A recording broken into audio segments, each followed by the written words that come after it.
instant talking head videos is a term that we use a lot within the VCN, and they're great videos as a way to kind of dip your toe into creating video content without investing huge amounts of time or learning a lot of new skills.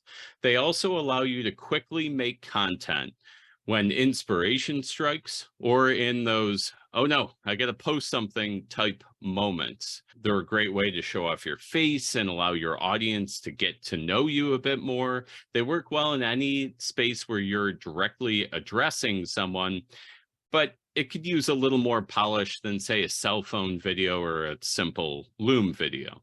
And finally, instant talking head videos are a great base video. That's why I chose the image of ramen for the cover. An instant talking head video is, for one, quick and easy. They can keep you fed in their most basic form. But if you learn how to add ingredients, tweak techniques, and experiment with these setups, you can go from that college block of ramen to a fulfilling and delicious meal, or video in this case,